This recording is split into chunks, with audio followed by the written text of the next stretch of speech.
Okay, admit it. You thought that was a city in India, but it's not. It's Dubai in the United Arab Emirates.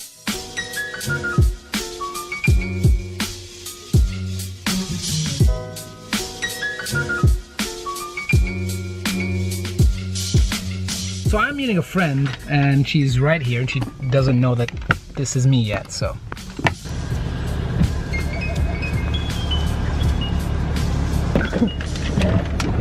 How you doing? Good, how are you? Good, how's it going? Not bad. You good? Yeah. Sorry to keep you waiting so long. No, it's fine. I was catching up. Oh, awesome. I guess a lot of people who kind of look at my feed, Yeah. they probably think like, this guy doesn't work. Like, I what still does he can't do? figure it out. So it's like, you know, like when you're not local, it's like you need to have a day job. So I don't know. Oh my God! We start the show with a comment like that. I am quite lucky. I do get to travel a lot, and I do get to film a lot and everything like that. I've brought the number of things that I do down to basically 2. One is I have a communications consulting company, and we primarily work with government entities, and we do social media strategy and execution, but also like branding and all that sort of stuff. So that's my background, right? I used to work in the private sector and then the government sector. I did both of those. Then I came out and I just thought I'll just do that on my own. The other thing that I do is I do a lot of travel filming. So I work with a lot of tourism boards, and we do a lot of filming. 2 things now, which is I think manageable. I was doing like 5, 6 things, and it was very difficult. It doesn't sound like a job though. That sounds like fun. Like that's what my vacations are about. Well, that's the whole point.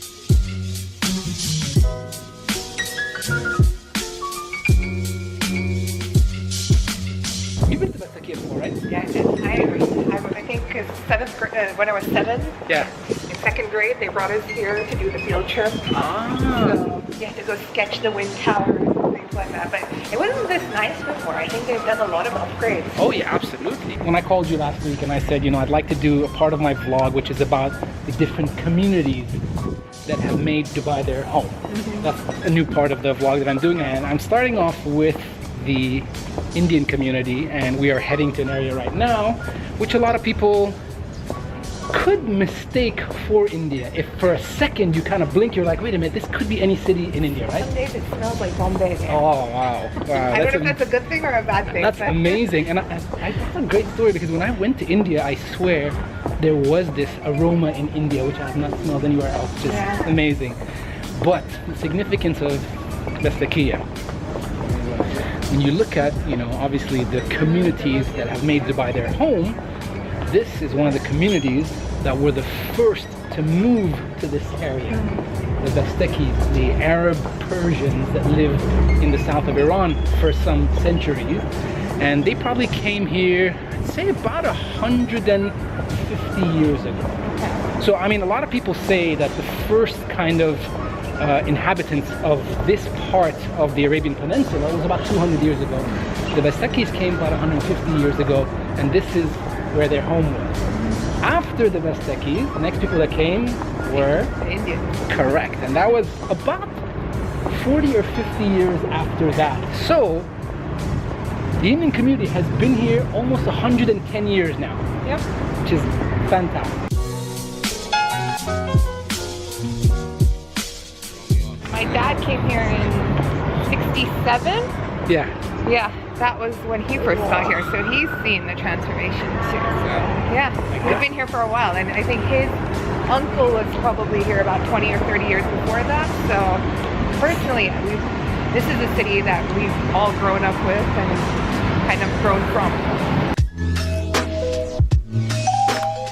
So we're coming up to the building, or that spot that used to be the building which I first moved to in 1994. And my dad actually came there as well. And my mom, when she first got married in 77, that's the same building she lived in. So it used to be called Sheikh Al Latifa building. You're kidding me, this building right here? Yeah. Oh my And God. I think I can actually put money on it that every single Sindhi who has come to Dubai has either lived here or been here with like a family relative at some point. So yeah. This brings back memories. When I'm really feeling homesick or India sick, I can come down here and get the same vibe. I know that you kind of do reviews of movies. I know you write about kind of entertainment and all that sort of stuff. That doesn't pay the bills or keep me in Dubai. Well, I'm very fortunate. I get to work for the government of Dubai. So I work in IT. Nice. Sometimes doing very glamorous stuff like building apps, etc. And sometimes just doing good old IT systems. So, yeah. So what else do you recognize on this part of town? We're on Still Supermount. Oh my God. Been there forever. One of the classics. I love eating there. I mean, when you go down this road, this is Mina Bazar, of course. Yeah. For Mina Bazar. Yeah. So a lot of the fabric stores have now been turned into jewelry stores, but you'll still find some places that have been here forever. That's Mother's Supermarket. I'm pretty sure that's been around since like 50s or 60s, and that's the place you go find your Indian flags, cricket team t-shirts, or just random veggies or spices that you want from the motherland. So most of these shops have been here forever, and you can see by the age of some of these buildings, good old unit air conditioners are still chugging away. I guess one of the things that I always wanted to ask somebody from India, you know, when you look at how large the community is and how many people actually left home and moved here and obviously made this home, is it kind of cool to have a big chunk of the culture here as well? And is that important? I think so, but I mean, I don't think it's something which is shouldn't be there. I mean, you go to any part of the world, you go to LA, there's like a Koreatown, there's a Chinatown. I mean, we don't call this Little India, but it is essentially that. So, I mean, we might be all now spread across Dubai, but it's kind of nice to come back to that original sentiment. So, yeah. Super. And I guess for a lot of people, you know, when you first move to a brand new country, then it's even more important, right? Because it's relevant and it's something that you know. Yeah, and a lot of us, when we first moved here, we had lots of friends and family we already know here. But I think if you're a newbie to Dubai, like tons of people come from every year who don't have any connections. And this, I think, gives them that little connection to Dubai, to back home, kind of bridges that gap. So it's nice, it's familiar.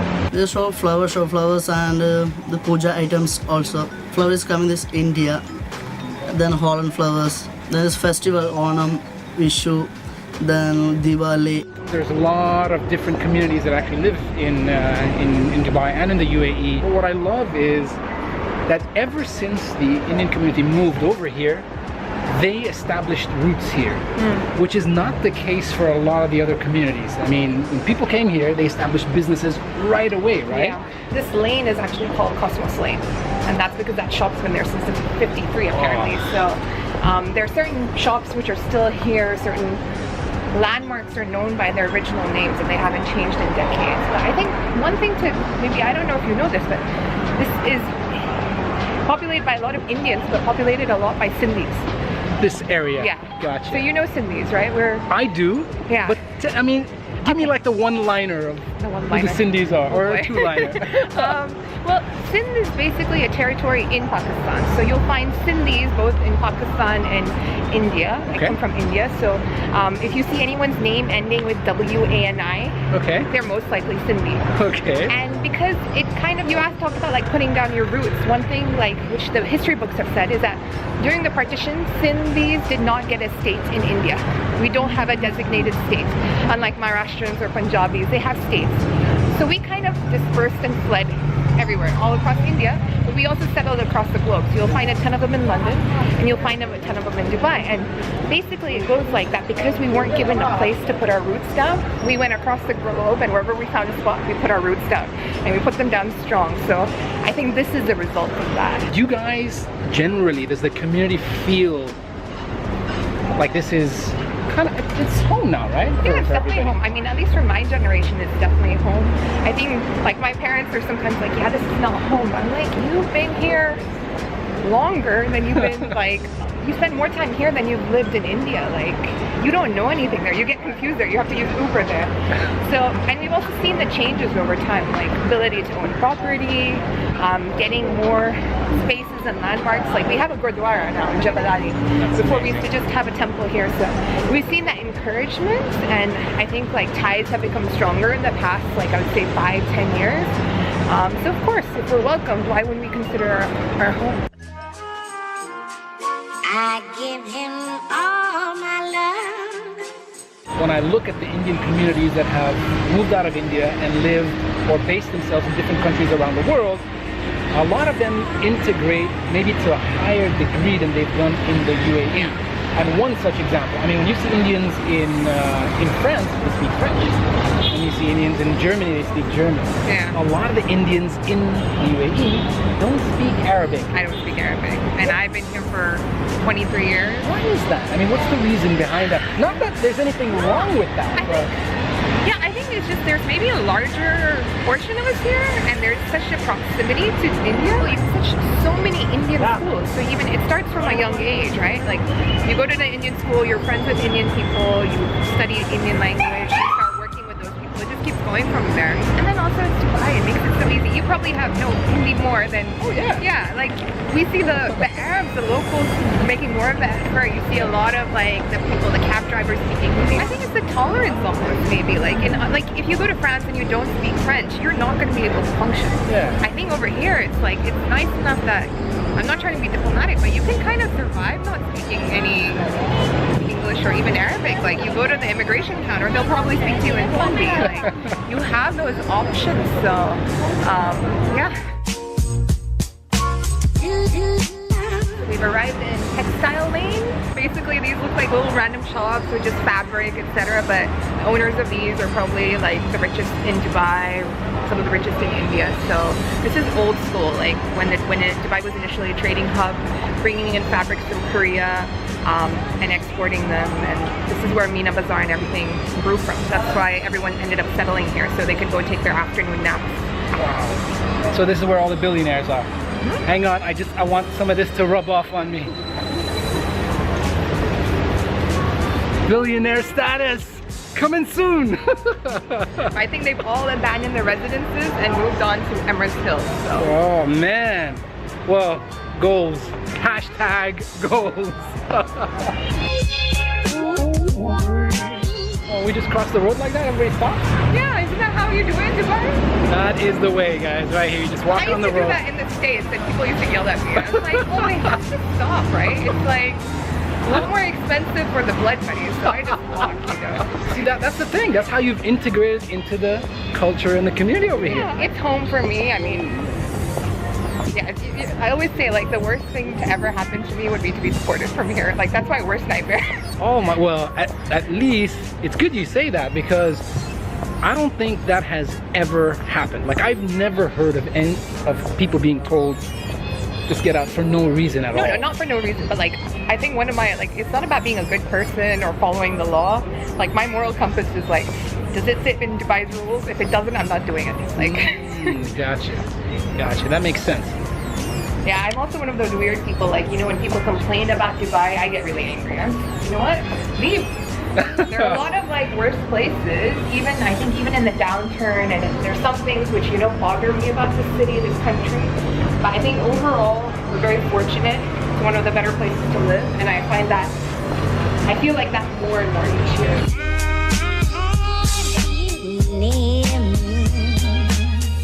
So I guess the other thing that I wanted to ask is that there are much more opportunities now back in India than there was maybe in the past, and I know that a lot of people actually are moving back to India. Yeah. Is that kind of something that is, I don't want to use the word rampant, but are a lot of people considering that now, or has this become home and they're not going to leave no matter what? I think people will always move to where the opportunity is, you know. I actually thought of that a few years ago, and I spent probably about 6 months in India working, but I could never integrate. Like I feel more integrated here. Like if I only hear Hindi, it's weird for me. If I only see Indian people, it's weird for me. I love the fact that there's like multiple cultures, multiple languages, and I just felt more comfortable here. And I think opportunity, yeah, sure, maybe you get a 10%, 20% gain if you move to one city or another, but it's what you make of it. So I think if you settle down, you start thinking of this as your home. Like my dad invested money in property here, and it's paid off for him. I think wherever you are, you decide, and then you make the best.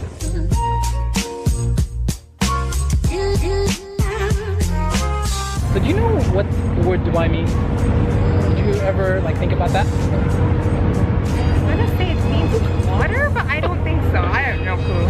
So I I understand that Dubai, I don't know, there's like a lot of legends, or urban legends, I guess. A lot of people say that Dubai means two beauty, and what they meant by that is Bar Dubai over here and Bar Deira on the other side. So a lot of people say that. I've heard some people say that the British used to say the Bay, and then this became the Bay. From the bay, the creek. I am working on a project for the government based on the creek, and that's like kind of been like amazing, because it's like I know the significance of this to Dubai's history, and it's good to see them investing in it, and I'm glad that they're maintaining this. It is identity, I think. Oh yeah. It should continue.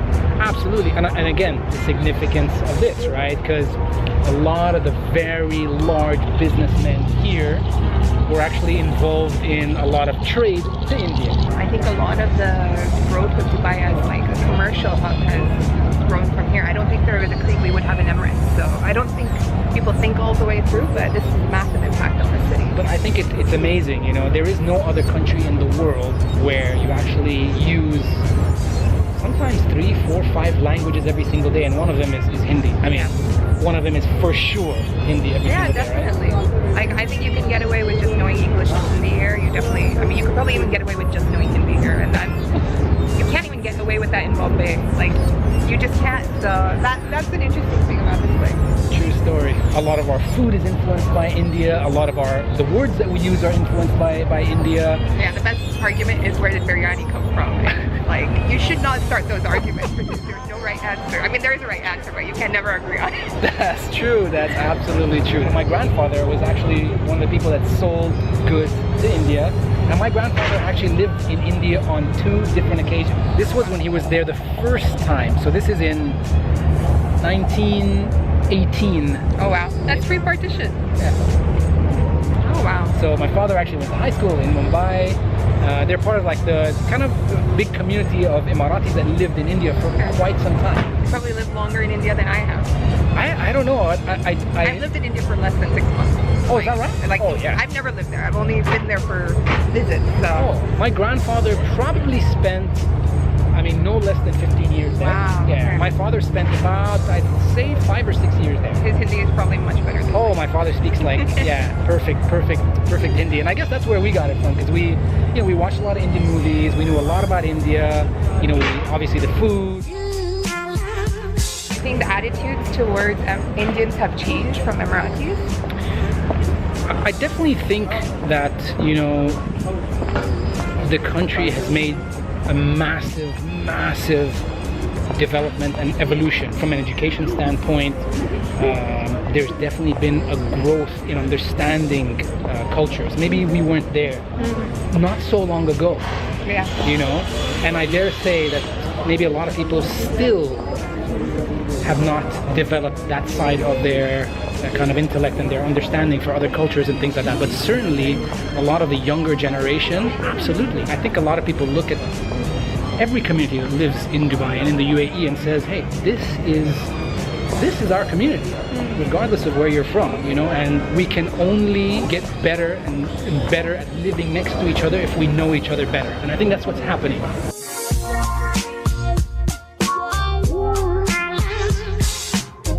Integration earlier, like I almost think it was like a two-way street. We've never integrated, but I don't think we've been adopted as much as we've probably seen in the past few years. So that's probably encouraging things on both sides. So I think compared to other countries, like people used to come, like if you look at someone from Europe, they come here for maybe 5-10 years max. We've been here for generations. Most people have been here for 1, 2, maybe 3 generations. So when the crash hit, it wasn't like, okay, let's leave for better pastures. It was more like, okay, this is our country. What can we do? Maybe how can we like take it to the next level? So they kind of doubled down, and I feel like I've seen a change since then. Like more things, more tolerance, more openness. So I'd like to ask Sheikh Mohammed that. Today, the Indian community is, they say about 30% or 35% of the entire population. That's a very large population. When I look historically, I think it's more than doubled every decade since the 1950s, which is, you know, that's a pretty large community. And the reality is that you know, the Indian community helped build everything that we have over here. You know, this is as much yours as it is ours, as it is every community that lives over here. And I think we recognize that, and I think the UAE has been really great also at allowing the Indian community to practice being the Indian community in a different country, whereas you might not see that in a lot of places. I mean, you mentioned earlier about the temples and the Gurdwara, and I've certainly been to a lot of events. I mean, I've been to Navratri events. Yeah. I've been to Diwali events. Yeah, I remember I was celebrating Diwali not far from here. We were just below my building in the parking lot area. Illegal fireworks, of course. Yeah. My dad and I were burning them, and then these two cops pulled up, and my dad's like, oh God, what have we done? This is what my daughter is getting me in trouble. And they just came, hung out, had some sweets, and like, we're great, you know? Like,